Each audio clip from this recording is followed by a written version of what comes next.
Brand बोलता है, brand बोलता है।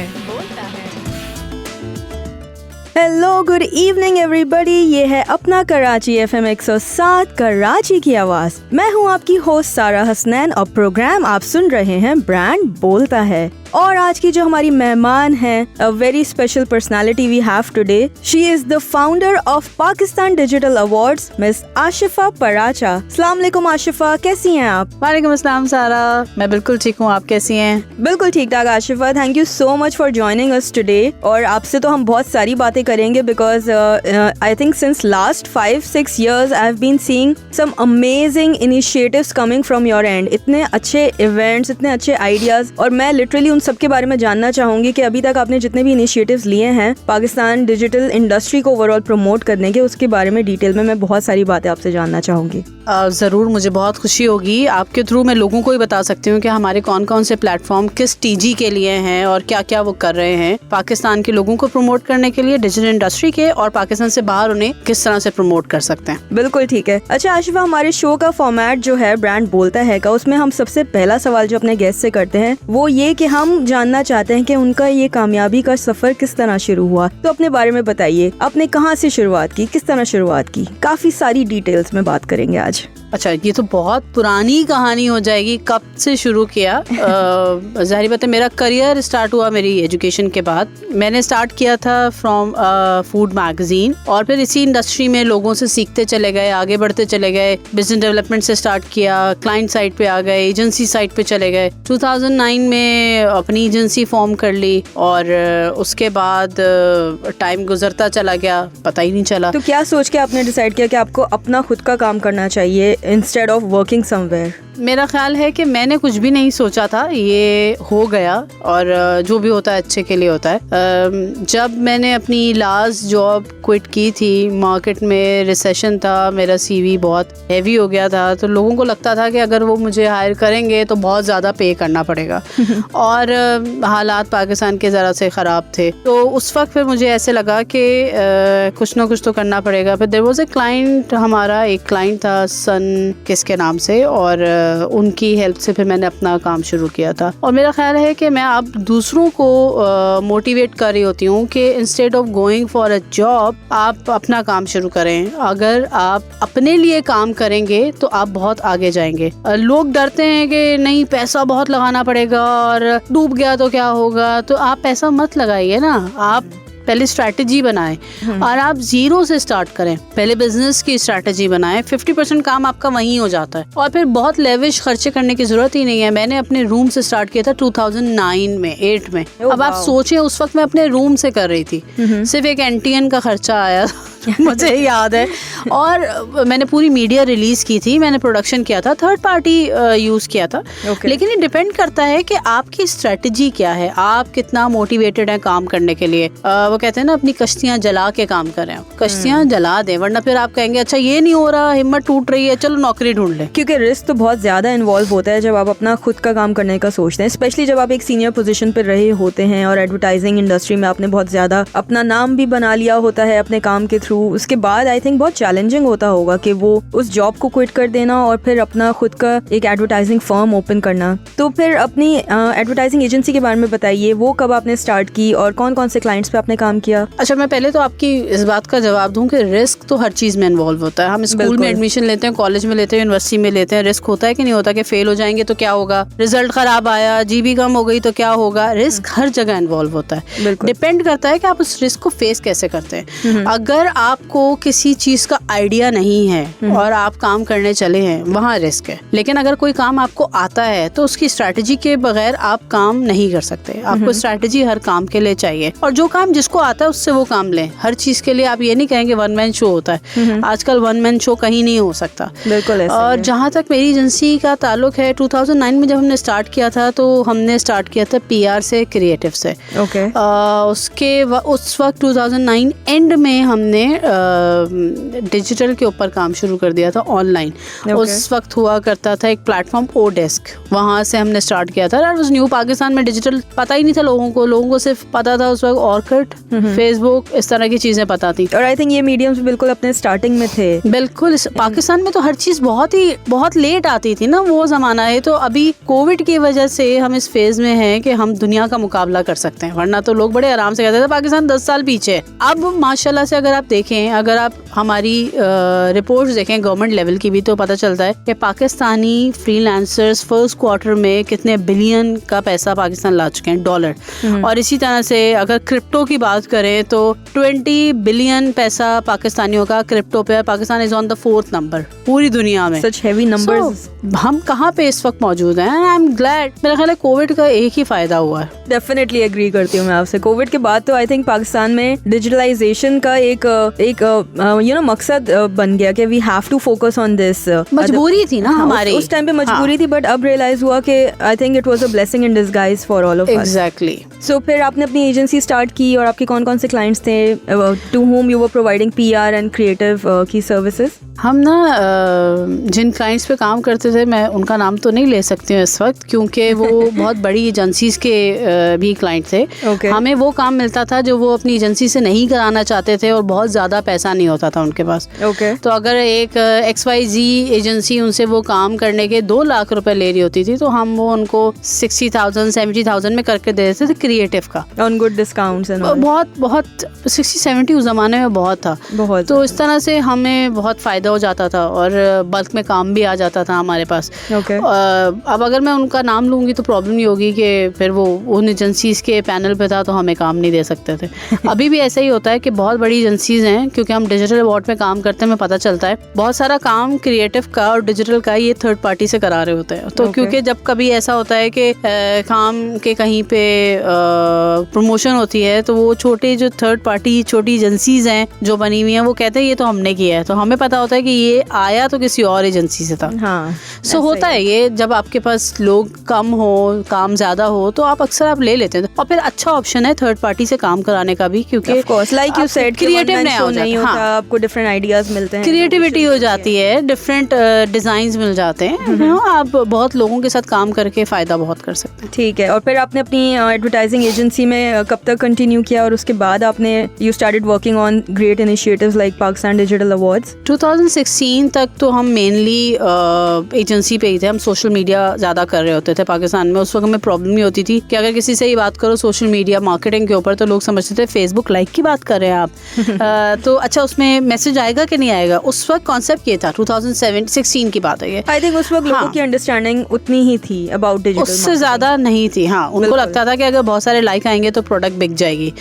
सो उस वक्त ये था कि I joined federation of Pakistan as a chairperson for digital committee. Oh wow, wonderful. तो और it was very good experience, और बहुत नए लोगों से मुलाकात हुई। उस वक्त हमें फेडरेशन ऑफ पाकिस्तान का ये रूल था कि आपको अपने 1 साल के टेन्योर के अंदर कोई एक काम ऐसा करना है जो इंडस्ट्री के लिए हो। सो मेरी कमेटी फेडरेशन से नहीं थी, मतलब हमारे पास जितने भी लोग मेंबर थे वो डिफरेंट बैंक्स, FMCG एजेंसीज से थे। तो हम लोगों ने डिसाइड ये किया था ब्रेनस्टॉर्म करते हुए कि कोई एक ऐसा इवेंट बनाते हैं कि जो मेरिट के ऊपर हो, और पाकिस्तान में हार्डली ही ऐसे कोई प्लेटफॉर्म है जहाँ पे मेरिट पे काम होता हो, गिनती के ही हैं। तो इसलिए फिर हमने रिसर्च किया और मैं रियलाइज कि डिजिटल अवार्ड को लॉन्च किया जाए। डिजिटल अवार्ड लॉन्च करना वाज नॉट इजी। कैटेगरी कौन सी होनी चाहिए, क्या टेक्नोलॉजी पाकिस्तान में है, क्या नहीं है, जूरी कैसी हो। एक कोई नई चीज आप जब लेकर आ रहे होते ना मार्केट में, तो आपको अच्छा फीडबैक नहीं मिलता, लोग आपको डीमोटिवेट बहुत करते हैं,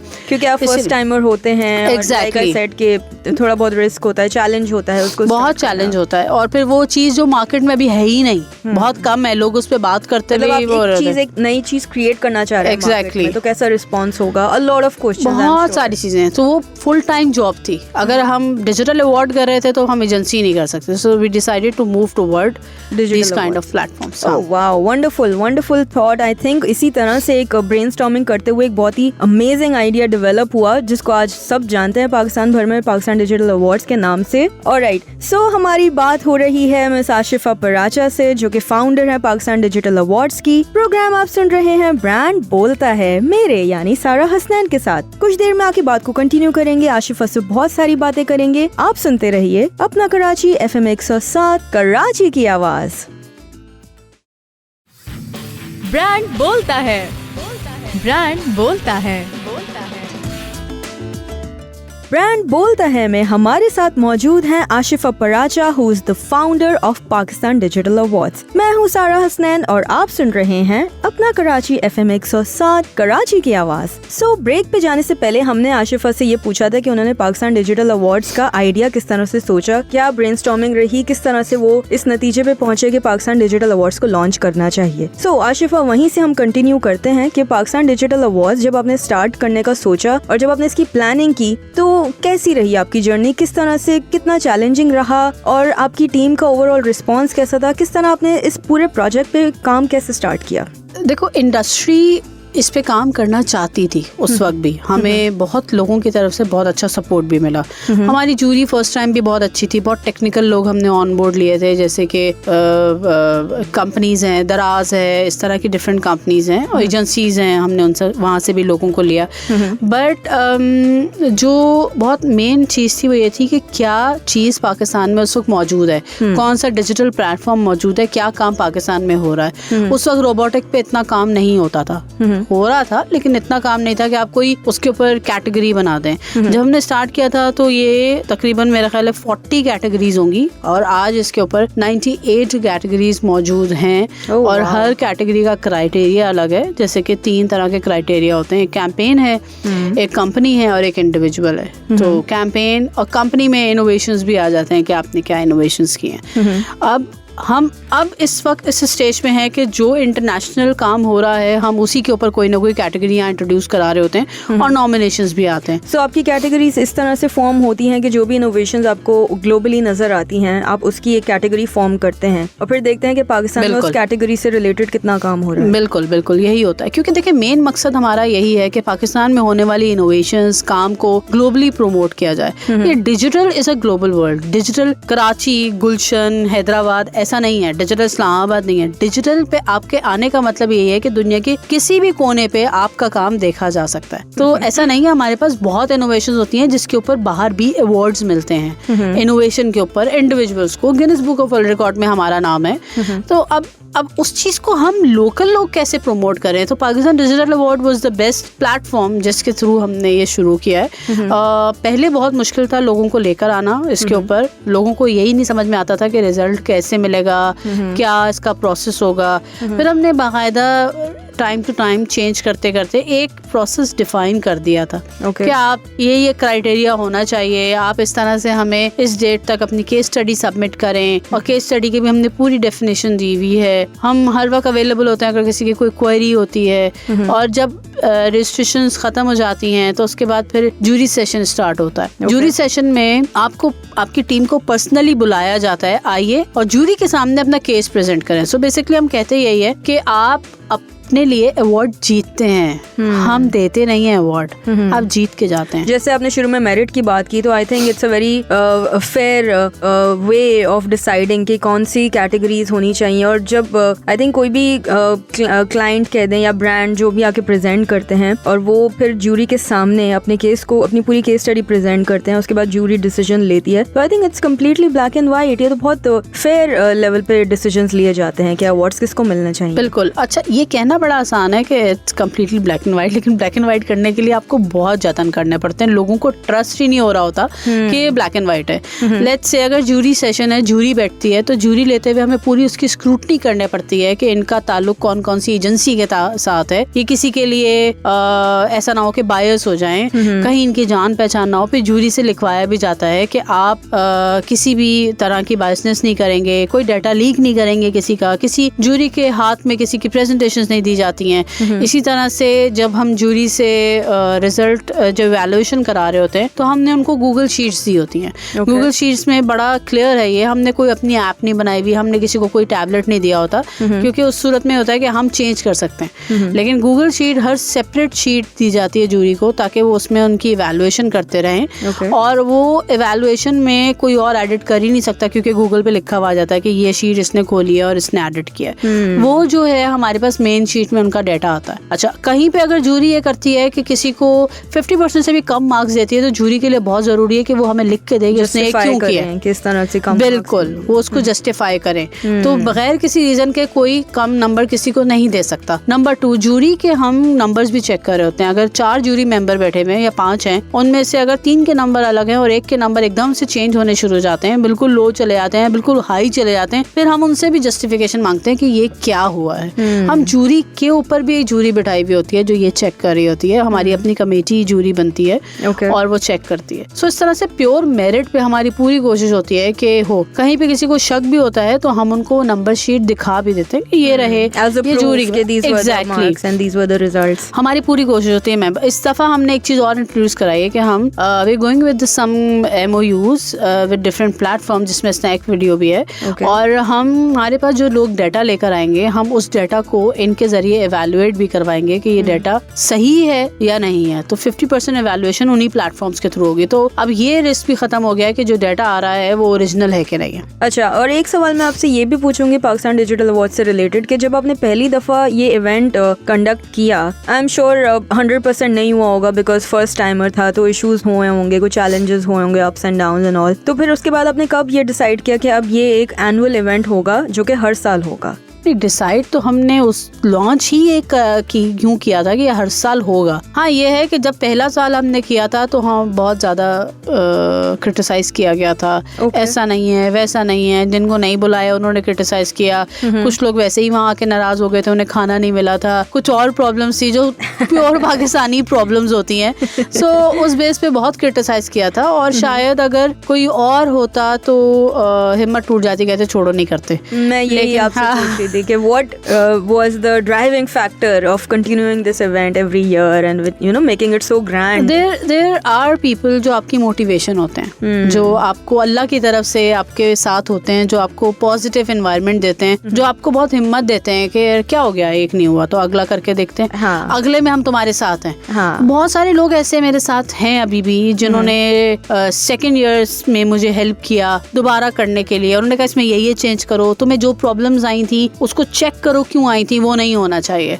सो उसमें कुछ इन्फ्लुएंसर्स भी थे, कुछ इंडस्ट्री के ट्रेंड सेटर्स भी थे, और वो आज भी हैं मेरे साथ, मुझे सपोर्ट करते हैं। और मेरा ख्याल है कि ये आपको अल्लाह की तरफ से लोग असाइन होते हैं जो आपको आपकी पॉजिटिविटी देखते हैं कि अच्छा हाँ ये चलना चाहते हैं, हम इनके साथ हैं। आपका विजन देखते हैं कि ये क्या कर रहे हैं, ये कोई गलत काम तो नहीं है। सो मेरे साथ मेरा ख्याल है लकीली ऐसे लोग मौजूद थे और आज भी हैं अल्हम्दुलिल्लाह, जो मुझे आज भी हर कदम पे सपोर्ट करता है। ऐसा नहीं है कि मैं अगर अवार्ड आज कर रही हूँ पाकिस्तान डिजिटल अवार्ड, तो उसमें कोई गलती नहीं होती। आज भी कुछ ना कुछ हो जाता है, हर्डल्स आते हैं, अप्स एंड डाउन्स तो हर जगह आते हैं। तो वो आज भी मुझे गाइड कर रहे होते हैं कि तुमने देखो ये ऐसे करा है, अब इसको इस तरह से करो। तो आई थिंक इसी को team work, a very strong solid team को हम इसी तरह डिफाइन करते हैं। आपको ढीठ होना पड़ता है। वो अगर आप ढीठ हो जाए ना, तो अगर आपको कोई फोन करके कह रहा है अगर हमें अवार्ड नहीं दिया तो हम अगले साल नहीं करने देंगे, उससे कोई फर्क नहीं पड़ता।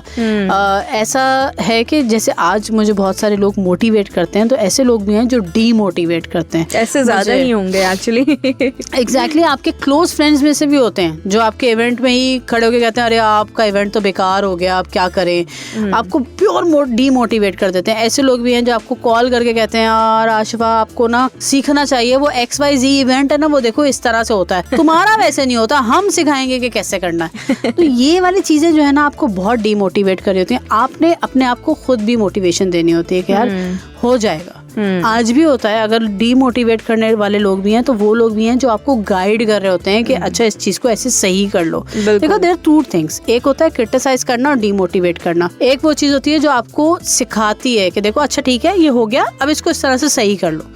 सो दैट्स द थिंग, आप दूसरे की सुने, सजेशंस लें और फिर देखें कि क्या हो सकता है। आई थिंक आपका अपना एक फर्म बिलीफ बहुत स्ट्रांग होना चाहिए कि जो इवेंट है वो डेफिनेटली अच्छा होगा और हर साल वो उससे ज्यादा अच्छा होगा। और अगर आपका विजन हो कि आपने पाकिस्तान को प्रमोट करना है, अपने मुल्क को करना है, तो फिर आप कर सकते हैं। If your purpose is like so clear कि पाकिस्तान की डिजिटल इंडस्ट्री को ओवरऑल प्रमोट करना है, तो आई थिंक डायरेक्शनली तो बहुत अच्छा इवेंट था जो बहुत लाइक फ्यू इयर्स अगो आपने स्टार्ट किया और इसको अभी तक इतना ग्रैंड बना दिया कि सारे ब्रांड्स अब ऑन बोर्डेड हैं और a lot of things, a lot of improvements in the event. So I think that's a great driving factor which you have, and I'm sure you have a great team to work with जो आपको motivate करती होगी, जिसकी वजह से ये event इतना अच्छा हर साल ऑर्गेनाइज होता है, and people look forward to attending this event every year. तो हमारी बात हो रही है मिस आशिफा पराचा से, who is the founder of Pakistan digital awards. Program आप सुन रहे हैं ब्रांड बोलता है, मेरे यानी सारा हसनैन के साथ। कुछ देर में आके बात को हम बिल्कुल कंटिन्यू करेंगे। आप सुनते रहिए अपना कराची FM 107, कराची की आवाज।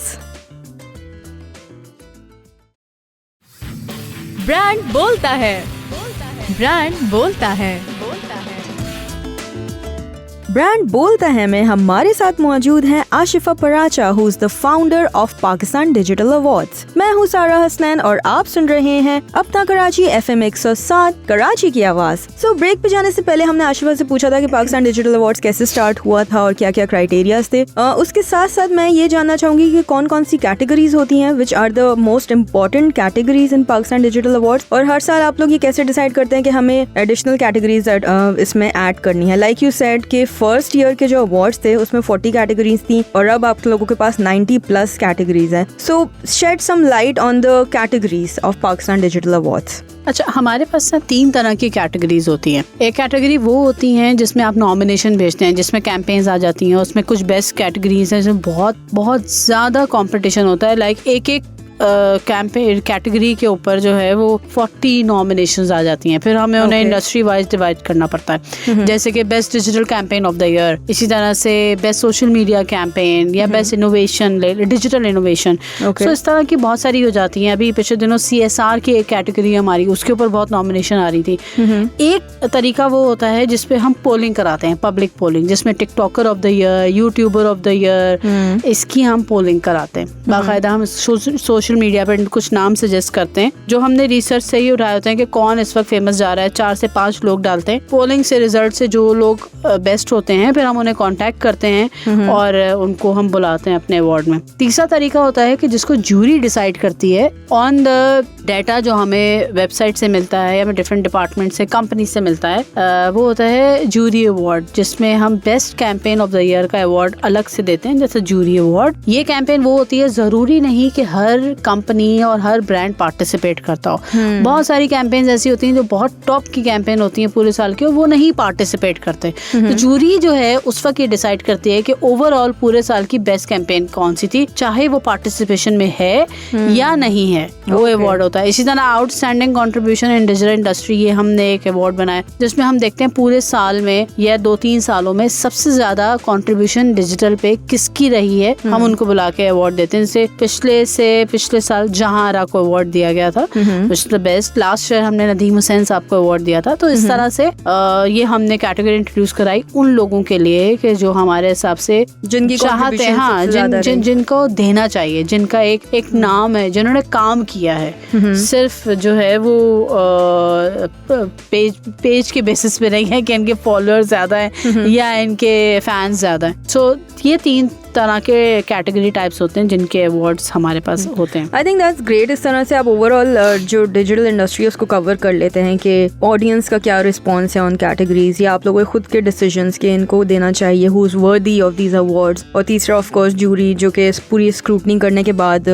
विनर्स डिसाइड करती है। और हर साल आपकी कैटेगरीज एक्सपैंड इसलिए भी हो रही होंगी, आई एम श्योर, क्योंकि डिजिटल मीडिया या डिजिटल प्लेटफॉर्म ओवरऑल इतना ज्यादा एक्सपैंड हो गया है। लाइक मार्केटर्स के लिए कितना ज्यादा चैलेंजिंग होता है कि every other day we have a new challenge, एक नया डिजिटल इनोवेशन, और उसके बाद उसके अकॉर्डिंगली उसको एक्सेप्ट करना कि this innovation has arised in Pakistan and we should focus on this particular innovation as well, and that should be a part of Pakistan digital awards. तो आई थिंक इस तरह से आपकी कैटेगरीज हर साल एक्सपैंड होती ही जाएंगी, बिकॉज जिस तरह से डिजिटल फुटप्रिंट ओवरऑल इंक्रीज हो गया है पाकिस्तान में। हाँ, बिल्कुल ऐसा ही होता है। हर साल हम ये देखते हैं कि किस चीज के ऊपर काम हो रहा है, नई इनोवेशन क्या है, फिर उस हिसाब से हम एक कैटेगरी इंट्रोड्यूस कराते हैं और कैटेगरी की फिर हम पूरी क्राइटेरिया भी डिफाइन करते हैं कि ये काम किया हो या ऐसा हो। अगर कोई इनोवेशन है तो आपको जूरी को लाके वो उसका डेमो देना पड़ता है कि ये काम क्या है, कैसे हो रहा है, उसका रिजल्ट क्या है और इसका कितना क्वांटम रहा है इन द मार्केट कि उसको एक कैटेगरी में जस्टिफाई कर सके।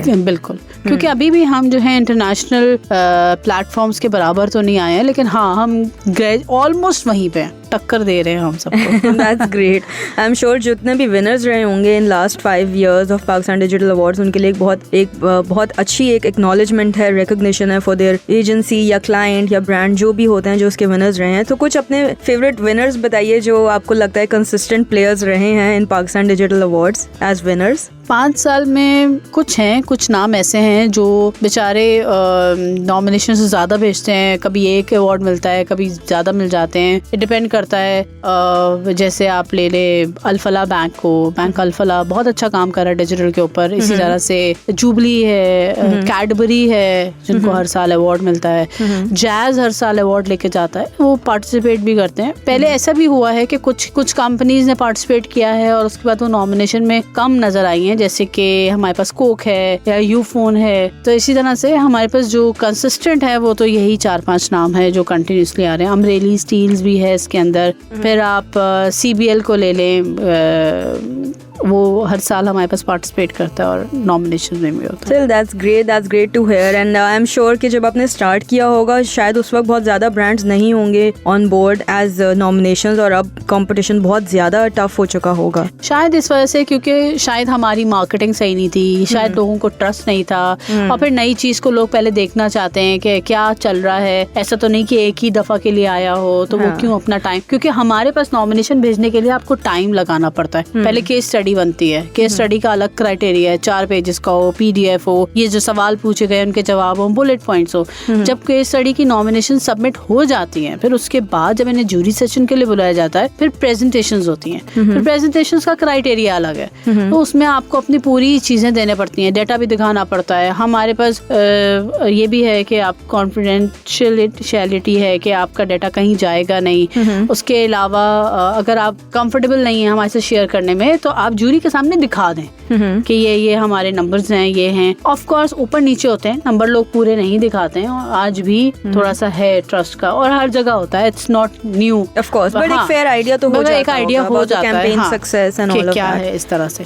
तो चेंज काफी हो गया है, मगर ये कि बेटर है, ज्यादा लोग जानते हैं, ज्यादा कंपनीज को पता है कि इसके ऊपर काम हो रहा है। और आई थिंक शुरू में लोग हेसिटेट इसलिए भी करते होंगे कि पहले ये अवार्ड्स जो हैं वो अपने आप को एस्टैब्लिश कर लें प्रॉपर्ली, उसके बाद हम इसमें पार्टिसिपेट करना चाहेंगे। आज भी ऐसे ही होता है। कल भी मुझे किसी ने फोन करके स्पेशली पूछा कि वो हम नॉमिनेशन तो भेज रहे हैं, एक सवाल था, आप बुरा ना माने, मेरिट भी होगा? तो मैंने कहा देखिए, जिस रूम में आप प्रेजेंटेशन देंगे ना, उस रूम में हमारी टीम जाती ही नहीं है, तो वो सिर्फ जूरी होती है और जूरी डिसाइड करती है कि क्या नंबर्स देंगे। Wow, that's even better actually, क्योंकि आप लोगों की टीम का भी कोई इन्फ्लुएंस नहीं होगा ऑन द, पता ही नहीं है ना हमें हो क्या रहा है, जूरी ने क्या बोला है क्या नहीं है। रिजल्ट जो है वो सिर्फ अवार्ड डे पे अनाउंस होता है, और उसका भी एक तरीका होता है कि आप जूरी के सामने प्रेजेंटेशन दे रहे हैं, 7 मिनट्स की प्रेजेंटेशन होती है, 7 मिनट पे आपको जूरी रोक देती है कि आप यहाँ रुक जाए। उसी में आपको अपना पूरा का पूरा आइडिया देना होता है कि हमने क्या किया है। मैं लोगों को सजेस्ट करती हूँ कि वो हमेशा इन्फोग्राफ पे जाएं।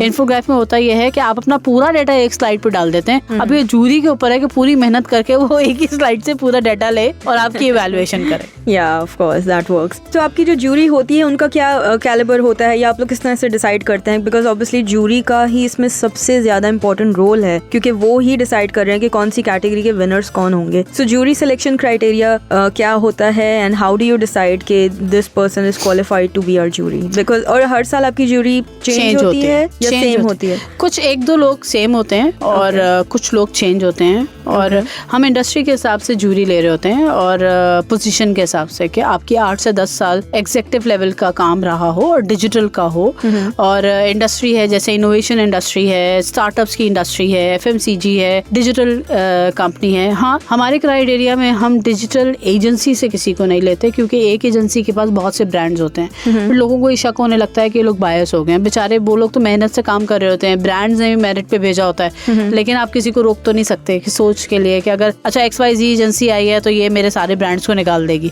सो इस वजह से हमने डिजिटल एजेंसीज को लेना बंद कर दिया।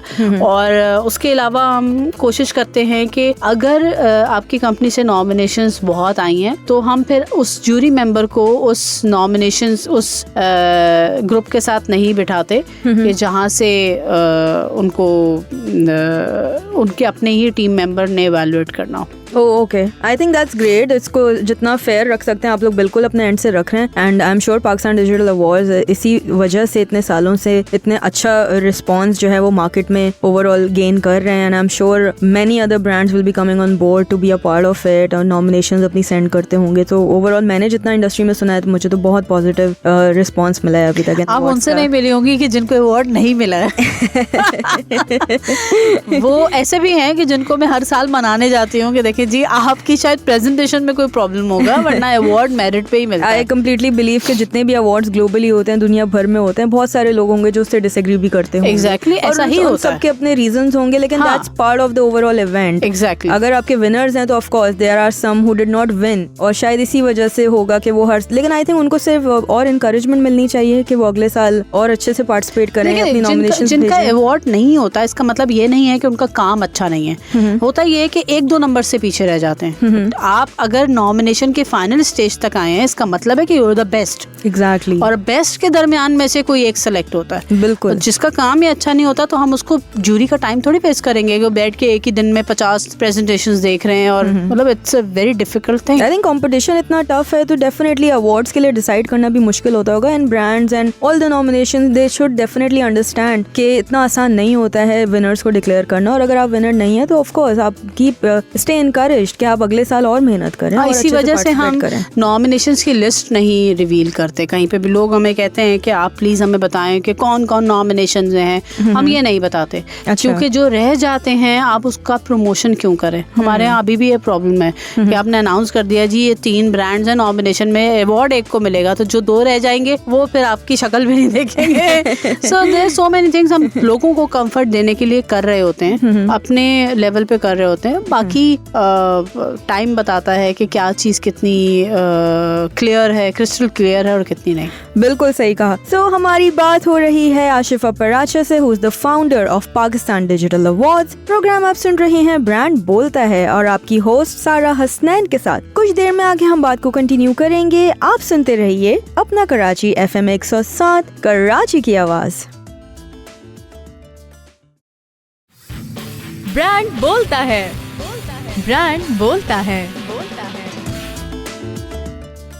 ब्रांड बोलता है में हमारे साथ मौजूद हैं Ashifa Paracha, who is the founder of Pakistan digital awards. मैं हूँ सारा हसनैन और आप सुन रहे हैं अपना कराची FM 107 कराची की आवाज। तो आशिफा से हमने बहुत सारी बातें की अबाउट पाकिस्तान डिजिटल अवार्ड्स और आई थिंक मेरी तो बहुत ज्यादा लर्निंग हो गई अबाउट दीज अवार्ड्स। हमने एक एक चीज को इतनी डिटेल में डिस्कस किया। बट मेरा जो नेक्स्ट सवाल है वो थोड़ा सा डिफरेंट है। वो ये है कि of course you are from an advertising background, marketing professional. तो आप मुझे अपनी कुछ फेवरेट कैंपेन्स का बताएं। आजकल जितने ब्रांड्स हैं, जितने एक्टिव हैं, कंपटीशन इतना ज्यादा है, उसके बावजूद कोई ऐसी कैंपेन्स जो आपकी पर्सनल फेवरेट रही हो? अच्छा, अभी इतना ज्यादा कंपटीशन है, एक से बढ़ के ब्रांड एक काम कर रहे हैं डिजिटल पे, आउटडोर पे, कहीं पे भी देख लें। मतलब अगर आप देखते हैं टीवी पे कोई ऐड आ रहा है तो डिजिटल पे उसका दूसरा वर्जन होता है, आउटडोर पे देखें तो डिफरेंट वर्जन होते हैं उसके। तो उसमें ये बताना है कि सबसे अच्छा ब्रांड या सबसे अच्छी कैंपेन कौन सी है, ये थोड़ा मुश्किल है। लेकिन हाँ, जो पहले की ब्रांड, जब मैं छोटी थी, जैसे बकौल मेरे बच्चों के ये ब्लैक एंड व्हाइट जमाना आपका जमाना था, that was not black and white. मगर हाँ, जब हमारे ब्रांड से जो हमें आज भी याद है वो कैंपेन्स, वो अलग तरह की कैंपेन्स होती थी जिनके लिरिक्स आपको याद रह जाते थे। जैसे कि मेरी मुट्ठी में बंद है क्या, और या आप ले स्टेट लाइफ की एक कैंपेन थी, ए खुदा मेरे अब्बू सलामत रहें।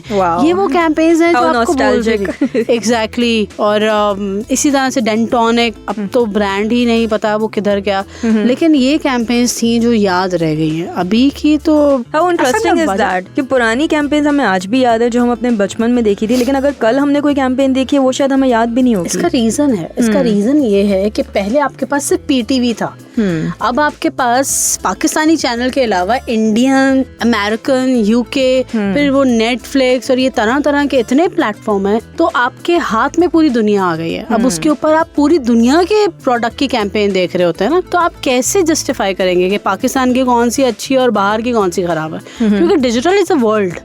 ऐसा तो नहीं कि पाकिस्तान का डिजिटल है तो सिर्फ पाकिस्तान की चीजें नजर आएंगी। मैं अगर इंटरनेट खोलती हूँ तो मुझे पूरी दुनिया की चीजें नजर आती हैं। अगर, और आपको पता है डेटा मैनेजमेंट क्या चीज है, अगर मैंने एक प्रोडक्ट को सर्च किया तो फिर उसी के ऐड मुझे नजर आते रहेंगे। बिल्कुल। तो इस वक्त ये बताना तो मेरा ख्याल है किसी के लिए भी मुमकिन नहीं कि आजकल की कौन सी कैंपेन अच्छी है। फिर भी क्योंकि इतने सारे ब्रांड्स इतनी एक्टिवली पार्टिसिपेट करते हैं इन मेजर कैंपेन्स, एंड जैसे कि अवार्ड्स की हमने बात की, तो कोई ऐसी कैंपेन अभी रिसेंट ईयर्स में आपने देखी हो which really touched your heart, या कोई ऐसी कैंपेन जिसके जो आपको याद रह गई हो एटलीस्ट?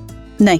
I'm sorry, क्योंकि मैं वाकई में, मेरा रीजन अलग है। ऐसा नहीं है कि कोई अच्छा नहीं रहती होंगी और इतने सारे ब्रांड्स नहीं ऐसे नहीं, क्योंकि मैं हर वक्त रिसर्च मोड में होती हूँ। तो मैं इंटरनेशनल ब्रांड्स को देख रही होती हूँ, मैं कैटेगरी सर्च कर रही होती हूँ, क्या काम हो रहा है, किस रिलेटेड हमारे पाकिस्तान में हो रहा है। तो उसमें ये कहना कि नहीं हमारी ये वाली, क्योंकि आपने खुद ही ने कहा कि आजकल इतने ब्रांड्स हैं और इतनी तरह की कैंपेन्स आ रही हैं, एक एक प्रोडक्ट, एक एक ब्रांड के इतनी प्रोडक्ट्स हैं कि आप ये नहीं कह सकते कि किसकी कैंपेन बहुत अच्छी थी।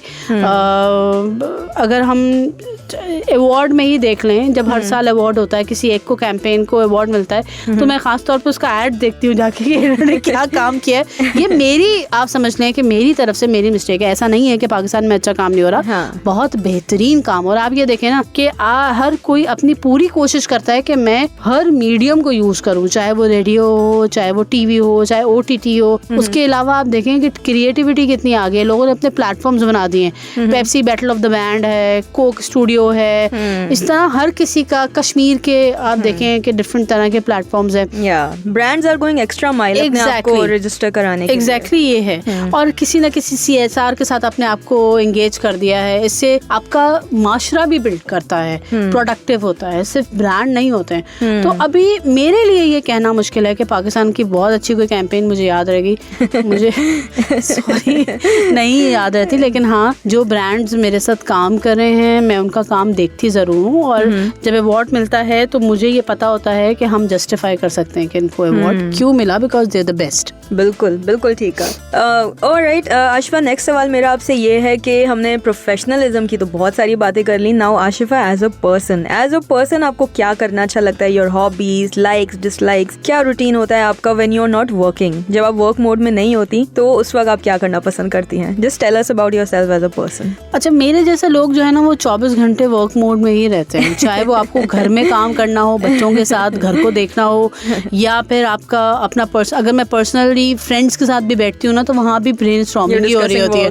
नहीं, it's not about the work, it's about the world. दुनिया में क्या काम हो रहा है और क्या हो सकता है, बेटर क्या हो सकता है, हम क्या कर सकते हैं। देखिए, आप जिंदगी जी रहे हैं, आप सिर्फ जिंदगी गुजार रहे हैं, इन दो में फर्क है। हम जिंदगी गुजार देते हैं आके, हाँ भाई सुबह उठ गए, नाश्ता किया, घर देखा, ऑफिस देखा, वापस आए, सो गए, ये लाइफ है और इसी तरह खत्म भी हो जाती है। आपकी एक रूटीन चल रही है, पहले पढ़ाई की, फिर शादी की, बच्चे हुए, उनको देखा और आप मर गए। आप जिंदगी को गुजार रहे हैं, लेकिन आप जिंदगी को जिए अगर, जो कि हमारा मेन मकसद है, तो आप एज अ पर्सन बहुत ग्रो करते हैं और आपके साथ रहने वाले लोग भी ग्रो करते हैं। अब मैं अगर कहीं बैठी होती हूँ, 4 लोग होते हैं और वहाँ पे डिस्कशन हो रहा होता है, तो मैं लोगों को यही मोटिवेट कर रही होती हूँ कि अपना बिजनेस करो, नौकरी कब तक करोगे, चैलेंज लो। चैलेंज के मोड पे मैं हर वक्त होती हूँ, अच्छा ये चैलेंज है कर लो। और ऐसा नहीं है कि मैं फन लविंग नहीं हूँ, मैं बहुत से चैलेंजेस ऐसे ले रही होती हूँ कि जो लोग नहीं लेते हैं, और मैं इसको बहुत इंजॉय करती हूँ, मुझे एनर्जी देते हैं और मैं इसकी वजह से बहुत जिंदा रहती हूँ, जिससे आप कह सकते हैं। और इसी वजह से अब आपको मैं छोटी सी एग्जांपल देती हूँ। मेरे ख्याल है पेरेंट्स अपने बच्चों को कहते हैं अच्छे नंबर आने चाहिए, रिजल्ट बहुत अच्छा आना चाहिए, आगे तुमने नौकरी करनी है, बाहर जाना है, कमाना है। मैं अपने बच्चों को ये नहीं कह रही होती हूँ, मैं उनसे वो चीजें शेयर कर रही होती हूँ जो डेली बेस पे मेरे साथ बिजनेस में हो रही होती हैं, काम पे हो रही होती है। मैं अपने एक्सपीरियंसेस उनसे शेयर कर रही होती हूँ ताकि उनको वो चीजें फेस ना करनी पड़े। और मैंने उनको ये सख्ती से कहा हुआ है कि आपने एंटरप्रेन्योर ही बनना है। सेठ नहीं बनना है, काम करना है, क्योंकि आप काम करेंगे तो नौकरियां भी बनेगी और आप अपनी मर्जी से करेंगे, खुशी से। हमारे यहाँ एक बंदा नौकरी कर रहा है और रोज घर जाने के बाद ना अपनी सारी फ्रस्ट्रेशन अपने घर वालों पे निकाल रहा होता है और उसको ये भी नहीं पता होता है कि एंड ऑफ द डे उसके पास वो नौकरी रहेगी कि नहीं रहेगी। एटलीस्ट आप जब अपना काम कर रहे होते हैं ना और स्ट्रैटेजी से, प्लानिंग से काम कर रहे होते हैं, जहाँ पे आपके पास बैकअप प्लान भी होते हैं कि अच्छा हाँ भाई यहाँ से नहीं हुआ तो वो हो जाएगा, अगर ये नहीं कर सका तो वो कर लूंगा, कंपनी खत्म हो गई तो दोबारा बना दूंगा, ये भी तो मैंने ही बनाई थी। ये वाली चीज जो है ना, ये सोच ये लोग अपने बच्चों में नहीं देते। लोग डरा रहे होते हैं, नहीं करो ऐसे, नौकरी चली जाएगी, जो बॉस कह रहा है वो करो। क्यों करें? हम रूल्स फॉलो करते हैं ना, हम आपकी कंपनी को प्रमोट कर रहे हैं। मैं अपनी इस कंपनी में काम करते हुए अगर इस कंपनी को अपनी कंपनी नहीं समझूंगी तो मैं उसके लिए काम नहीं कर सकती। हमारे यहाँ ये वाली सोच बहुत कम कंपनीज में। मेरा ख्याल है सबसे पहले ये स्टार्ट किया था, जहाँ तक मेरी इन्फॉर्मेशन है, करीम ने अपनी कंपनी में सारे अपने एम्प्लॉयज को शेयर देना शुरू किया था। लोगों ने उसको अपनी कंपनी की तरह समझ के काम किया था, ताकि कंपनी ग्रो करेगी तो हम ग्रो करेंगे। और ज्यादातर कंपनी से पाकिस्तान में होता है कि मालिक ग्रो कर रहा होता है। तो ये वाली चीजें आप अपनी नेक्स्ट जनरेशन को सिखाएंगे तो वो अपनी जनरेशन को सिखाएंगे। तो इसी तरह से कहते हैं कि माशरा आपका, मुल्क आपका तरक्की करता है। तो ये वो काम है जो मैं कर रही होती हूँ। मेरा ख्याल है यही मेरी हॉबीज हैं। उसके अलावा मैं हर उल्टा काम कर लेती हूँ। So I have pets, I have plants at home. मुझे घर की डेकोरेशन में बहुत मजा आता है। मैं यूजुअली कोशिश करती हूँ मैं बाहर निकलूँ शॉपिंग के लिए तो मैं डेकोरेशन की तरफ ना जाऊँ, क्योंकि मैं वहाँ पे बहुत हज़ारों पैसे खर्च कर देती हूँ। सो ये चीज़ें हैं और मैं नॉर्मल लोगों की तरह वही करती हूँ जो हर नॉर्मल इंसान कर रहा होता है। नॉर्मल लोगों की तरह आपने कहा तो, लेकिन आपकी बातें बहुत इंटरेस्टिंग है। बहुत ही एक्स्ट्रा ऑर्डिनरी अप्रोच है कि अगर जो आपका एंटरप्रेन्योरल माइंडसेट है वही आप अपने बच्चों में भी बिल्ट इन करना चाह रहे हैं। I think that's a very very beautiful thought. और आई थिंक पेरेंट्स को भी इस तरह से ही सोचना चाहिए कि बचपन से ही अगर अपने बच्चों के लिए आप एंटरप्रेन्योरल स्किल्स पे फोकस करेंगे तो definitely they will become future entrepreneurs और लाइफ में उनको उस तरह से सक्सेस मिलेगी। It's not about entrepreneurship, it's about आप अपने बच्चे का फ्यूचर बना रहे होते हैं। बिल्कुल, आप उसको खुशी दे रहे होते हैं, आप उसको एक टेंशन नहीं दे रहे होते अब तुमने नौकरी कमानी, अब मैं काम नहीं करूंगा, अब तुम कमा के लाओगे, घर चलाओगे। एंड मोर देन दैट एक फ्रीडम दे रहे हैं कि वो अपनी मर्जी से जो चाहे प्रोफेशन में जा सकते हैं। आप अपनी मोहब्बत दिखा रहे होते हैं अपनी औलाद से कि पैसा is not important, you are important. बिल्कुल, that's such a beautiful thought. Okay, और इसके साथ साथ मैं आपसे पूछूंगी एक वन लास्ट क्वेश्चन हमारे लिसनर्स के लिए जो अभी तक हमारा शो सुन रहे थे। Any key message for people who are listening to our show, और फ्यूचर मार्केटर्स के लिए आप क्या मैसेज देना चाहेंगी? ये मेरा भी रीसेंट एक्सपीरियंस है, उस बात पे मैसेज दूंगी कि लोग समझते हैं मार्केटिंग मेरी प्रोडक्ट है, कैंपेन आई है तो मैं बेइंतहा पैसा लगा के और सोशल मीडिया पे, टीवी पे, हर जगह चला दूं। पैसा लगाने से आपकी प्रोडक्ट की प्रमोशन नहीं होती, स्मार्टली प्ले करने से आपकी प्रोडक्ट प्रमोशन होती है। आप क्या नया लेकर आ रहे हैं मार्केट में, कुछ ऐसा क्रिएटिव दिखाएं कि लोगों की फौरन अटेंशन हो आपकी तरफ। अब एक कैंपेन चली किसी की, उन्होंने मुझे कहा अरे आपको नहीं पता हमारी ये कैंपेन चल रही है, हमने तो बड़ा पैसा लगा दिया। तो मैंने कहा कि आपकी कैंपेन चल रही है और मुझे नहीं पता है तो फिर ये तो आपकी गलती है ना, क्योंकि जरूरी नहीं कि मैं आपको फॉलो करती हूँ। तो अगर मैं आपकी फॉलो नहीं करती हूँ तो इसका मतलब है कि सबसे पहले टारगेट ऑडियंस मैं आपकी हुई कि आपने मुझे अपने प्लेटफॉर्म पे लेके आना है। जो ऑलरेडी आपके कस्टमर हैं, अगर 100 लोग हैं उनमें से सिर्फ 2 लोग आपको फायदा दे रहे हैं तो इसका मतलब है जो 98 लोग हैं वो आपका कस्टमर नहीं है, आपको उससे बाहर निकलना चाहिए। So basically marketing is not very difficult, it's all about आप करते किस तरह से। मार्केटिंग तो हमें बचपन से सिखाई जा रही है, जब हम पैदा हुए होते हैं घर से बाहर निकल के तैयार होके जाओ तो बेसिकली आप एडवर्टाइजिंग कर रहे होते हैं कि आपने स्कूल जाते हुए ये कपड़ा पहनना है, शादी में जाते हुए ये कपड़ा पहनना है, मिलाद में जा रहे हैं ये पहनना है, बाजार जाने तो ये पहनना। हर प्रोडक्ट की पैकेजिंग अलग होती है हर टीजी के हिसाब से, तो हमारे कपड़े अलग होते हैं हर प्लेटफॉर्म और हर इवेंट के हिसाब से। That's great, a wonderful message again as always. जितनी भी इंटरेस्टिंग बातें रही, मुझे तो ओवरऑल बहुत ही एनलाइटनिंग सेशन लगा है आपका ओवरऑल। तो इसके साथ साथ we are coming towards the end of the show. All the best for all your projects. और मुझे पता है कि बहुत एक्साइटिंग काम हमें नजर आने वाला है from your and, specially like Pakistan digital awards, digital leaders, और जो आपने बातें की आई थिंक एक बहुत अच्छे प्लेटफॉर्म्स हैं ये सारे, जिसकी वजह से हमारे मासेस को पता चलेगा कि डिजिटली पाकिस्तान में कितना ज्यादा काम हो रहा है। Alright listeners, so that brings us to the end of the show. और आज का हमारा शो इसी नोट पे खत्म होता है। आपको हमारी आज की एपिसोड कैसी लगी, अपना फीडबैक जरूर सेंड करें हमारे फेसबुक पेज पर। और ब्रांड बोलता है में मैं नेक्स्ट वीक फिर आऊंगी आपके साथ एक नए गेस्ट को लेकर, एंड उनसे भी हम बहुत सारी बातें शेयर करेंगे। This is me signing off, सारा हसनैन फ्रॉम ब्रांड बोलता है। आप सुनते रहिए अपना कराची FM 107, कराची की आवाज।